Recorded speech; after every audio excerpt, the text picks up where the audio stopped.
Det her er vores opgave i fagene engelsk og historie, hvor vores emne var imperialisme, the British Empire, herunder the white man's burden og samt kolonisering af Afrika. Vores problemformulering lød på, hvilket menneskesyn ligger til grund for den store koloniseringsbølge, kaldet Scramble for Africa. Jeg vil starte med at redegøre for omstændighederne omkring Scramble for Africa, og hvilken rolle den her socialdarwinisme spillede heri.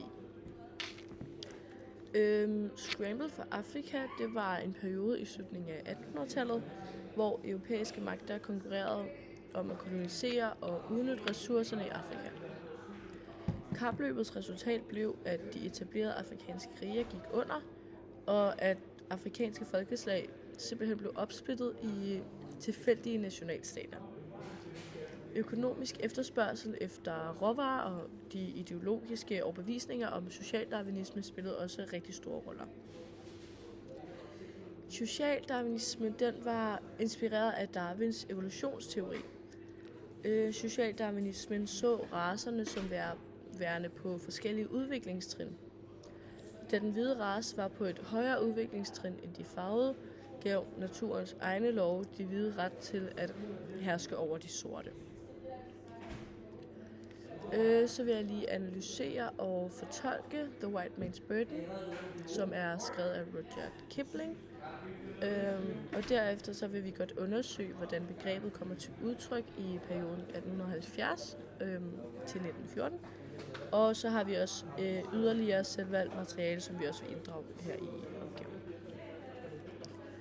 Rudyard Kiplings digt The White Man's Burden fra 1899 giver os et udtryk for den koloniale tankegang, der var udbredt i perioden fra 1870 til 1914. I digtet der opfordrer Kipling de hvide mænd til at påtage sig byrden og ansvaret for at civilisere de gåseøjne primitive folk i de mere koloniserede områder, og især i Asien og Afrika. Og det ser vi her, hvor det gule er markeret, hvor alle stroferne, tror jeg det hedder, starter ud med så løft en hvid mands byrde, som på engelsk er pick up the white man's burden. Og det bliver i alt gentaget 7 gange, som er en start på hver strofe. Og digtet fremhæver også ideen om den hvide races overlegenhed og deres agtige ret til at herske over andre kulturer. Og det ser vi også her med i 3'eren her, hvor der står fyld hungersnødens munde og slå al sygdom ned. Og når et mål er nær ved, et mål for andres vel. Og i 4'eren, hvor han skriver, en hverdag uden pragt, de havne i ej bruger, de veje i ej går.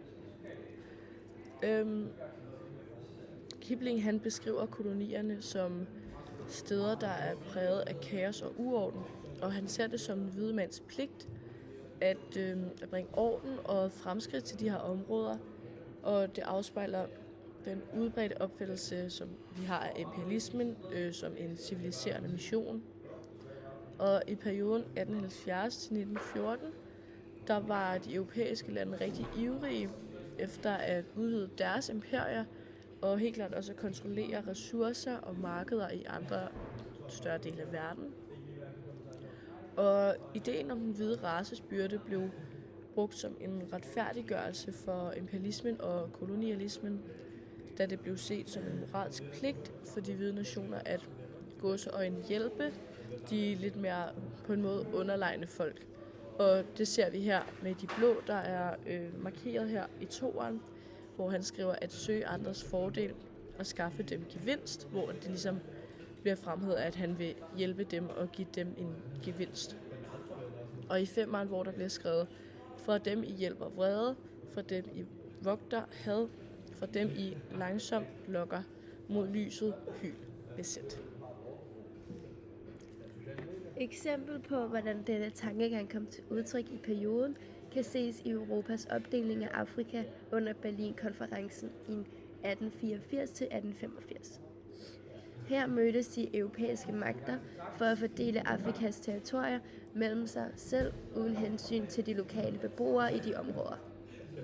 Denne opdeling var drevet af ønsket om at udnytte Afrikas ressourcer og markedspotentiale under påskud af at bringe udvikling og civilisation til kontinentet. Samlet set afspejler The White Man's Burden og imperialismen i perioden 1870 til 1914 en tid præget af europæiske dominans og en tro på den hvide races overlegenhed. Denne tankegang var dybt forankret i periodens politik og samfund og bidrog til at forme verdenshistorien på den tid.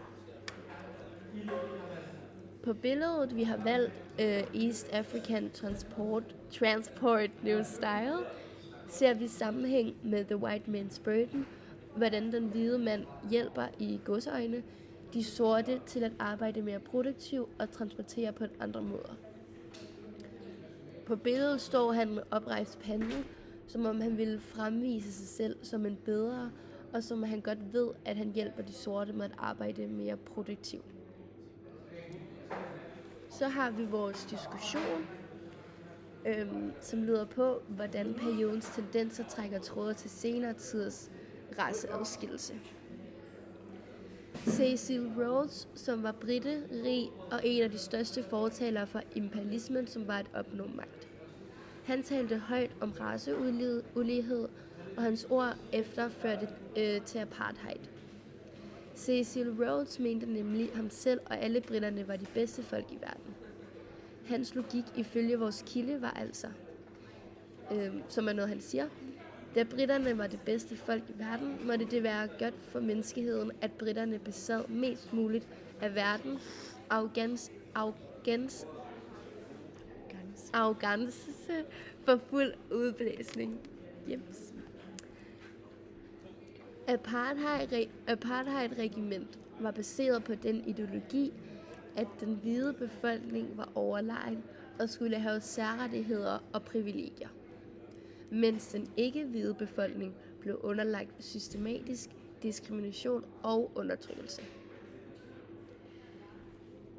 Industrialisering var en af de vigtigste forudsætninger for, at Afrika blev koloniseret. Og i begyndelsen af 1900-tallet blev der oprettet den her jernbane af britterne, som altså gik igennem Kenya. Og den blev oprettet for de hvide, som for de hvide bosættere, som kunne tænke sig og ville opholde sig i Kenya. Ja.